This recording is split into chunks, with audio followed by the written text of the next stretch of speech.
আসসালামু আলাইকুম প্রিয় প্রবাসী ভাইরা এবং হাটপুকুরিয়া ইউনিয়নের যুব সমাজের উদ্যোগে এবং প্রবাসী ভাইদের আর্থিক সহযোগিতায় বন্যা কবলিত মানুষের পাশে দাঁড়ানোর জন্য আমরা অক্লান্ত পরিশ্রম করেছি। ইতিমধ্যে আমরা 134টা ফ্যামিলিকে আমাদের শুকনা খাবার বিতরণ কার্যক্রম শেষ করেছি এবং আরও 50 জন ফ্যামিলির জন্য আমরা রিসেন্টলি খাবার অর্ডার করেছি। আগামীকালকে আমাদের সর্বশেষ শুকনো খাবার বিতরণ কার্যক্রম শেষ করব। আমরা এর পরপরই আমরা আপাতত শুকনো খাবারের কার্যক্রম বন্ধ করতে চাইতেছি। আপনারা এই বিষয়ে আপনাদের মতামত প্রদান করবেন।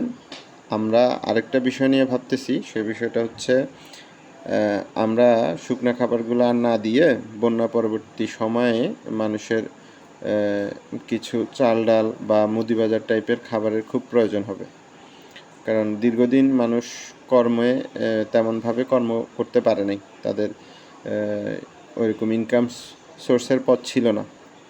সেক্ষেত্রে আমরা এই চিন্তাভাবনাটা মাথায় নিছি। আপনারা আপনাদের পরামর্শ দিবেন, আমরা সেই পরামর্শ অনুযায়ী কাজ করার চেষ্টা করব ইনশাল্লাহ। ধন্যবাদ। আসসালামু আলাইকুম। এতদিন আমাদের পাশে যে প্রবাসী ভাইরা